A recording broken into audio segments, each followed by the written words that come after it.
Okay, so next step, this week seems to be filled with background information, doesn't it? What I want to do before we dig into the Chen article about Bretton Woods and cryptocurrencies, I just want to give you some feed forward, for want of a better word, about the critique part of your second assignment, so assignment 2B. So I just want to spend a little time discussing how to most effectively approach writing a critique of a scholarly article. And I want to really focus on how to do that in a way that's going to help you excel in the assignment. So for those of you listening rather than watching, I've only got one slide on this. I've animated it to give myself something to do and some video intrigue, but I'm sure that you can have a quick look at it. So step one, clearly you need to read the article. Critiquing something you haven't read in detail is going to be really, really limited. Ideally, what you're going to do is before you even start writing, you need to read both of the articles that you are going to use in your assessment task in real detail. So the task actually asks you to take two articles that have been used by your group in support of or as part of the research for the broader report that you're writing. So it's quite likely that while you are amassing your arguments for that report, you'll look at a broad range of things. Ideally, you'll share those things with each other and you'll talk about them. I'm suspecting that each of you is going to take the lead on a particular issue, and so it's likely that you're going to do a deeper dive into the research that supports the particular issue that you're looking at most deeply. Now, even though you don't have to write very much, you're likely to look at more than two articles. So pick the two that are going to be most useful to you. Now, be a bit strategic about that. Think about which ones are most controversial or that are most interesting in some ways. It can be really good, for reasons I'll discuss in a little while, to pick two articles that reach different conclusions or take very different approaches to what it is that you're considering, because that gives you more to talk about, more to critique. You get to take a side, which one do you agree with more or less? What would you do differently? That kind of thing. So make sure that you've got a really deep understanding of the main arguments, the concerns that the author has. Take a look at the methodologies that the authors have used. Make some notes while you read, jot down the key points, and consider how they relate to the particular issue that you want to explore. Next, I would suggest that you develop a clear structure. Now, in the materials you've been given for the second assignment, the assignment 2B, there is a suggested framework. You can start there, but by no means are you required to stick to that.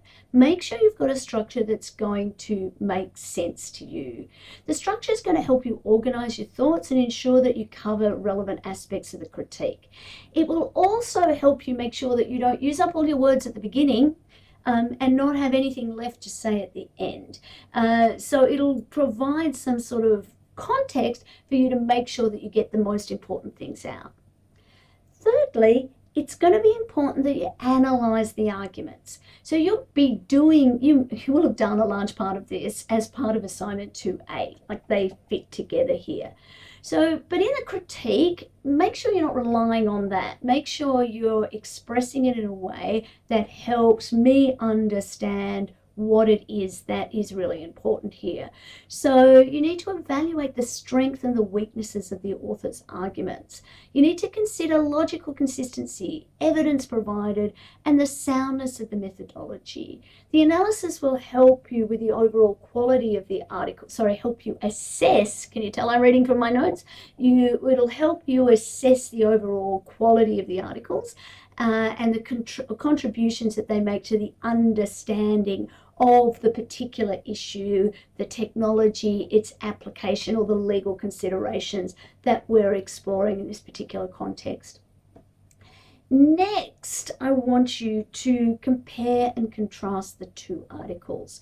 So work out what they have in common, what common themes they have, where their viewpoints are divergent, where they reach different or similar conclusions, and think about why. This will help you provide a broader perspective on the topic. It'll help you highlight gaps or areas for future research. It might help you then go back to the structure and think about actually, rather than separating out article 1 and article 2, maybe you want to structure it by themes. What are the key themes? What do they agree on? And what's different? It'll help you. And by the way, even though I'm listing out listing out the approach to doing the critique in this order, and surely this is the way I would start, there is nothing to stop you going back and adjusting things as you learn more. Now, a key part of the assignment task is reflecting on your learning. Now, this is one of the assessment criteria. Now, this isn't something you would always do in a critique, though I would suggest, if you're in the business of learning, that stopping and reflecting and thinking about what happened, what did you learn, what did it mean, and how does this impact your future, whether it's the future of your immediate understanding for the next task, or whether it's the approach that you want to take, the conclusions that you want to draw, anything. All of this helps you learn. And so stand back and think about, you've done a lot of work, you've looked at a lot of materials, you've heard me prattle on and on and on about a lot of things over the time. How do these two articles and this deep dive, how do they help or challenge your understanding of AI, big data, or blockchain in the industry that is relevant to your second assignment, part A, or just generally across the industry you work in perhaps, or the industry you want to work in the future? Drawing those connections and showing that synthesis is a really easy way for me to give you good marks when I can see it. Of course, there are a couple of other things. Maybe, like me, you just need to get it all out on paper to start off with, but then you need to go back and proofread and make it concise. Others, you might start with the dot points and then expand them out. It's going to be really important that you write concisely and objectively. You need to maintain a really clear, objective writing style throughout the critique. Ensure that your language is academic and formal, that it's not emotional. Don't use jargon, don't use colloquial expressions. Your critique should be an evaluation of the articles, not a summary of what they say. Evaluation is different from your personal opinion. Make sure too that you cite your sources, that you use appropriate citations when referring to the articles or any other sources that support your arguments. Even though you're focused on those two articles, it's absolutely okay if there are other pieces of material that you refer to that shows your general broad reading. And if you've got time and the words for it, hey, go for it. It's a little bit show-offy, but really when you're doing it judiciously to add credibility to your evaluation, it really helps you get good marks. And the final one, I've already popped it up in the animation, is edit and proofread. Really thoroughly edit and proofread your work to ensure that it's well written, it's clear, and it's free of errors. Try using active, concise language when you can. Academic writing is often in the passive style, but sometimes when we're writing to try and show off and use that kind of passive style, things get lost, and it can be difficult for your reader to understand. Write the kind of academic article that you would like to read. And so by following these steps, I think you're going to be really well prepared to write an effective critique. And I'm really looking forward to reading them. If you've got questions, concerns, frustrations, we're going to talk about these in the tutorials, of course. But I want you to have this in your mind, as in the next video, I'm going to basically do a high-level evaluation of one of the key readings that you have for this week.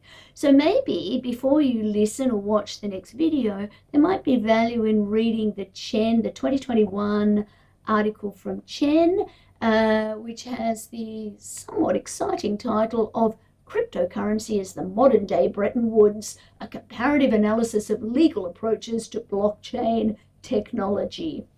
Boom, boom. All right. Questions, concerns, frustrations, compliments, you know where to find me, and I'll talk about the Chen article in the next video or podcast. See you there and then.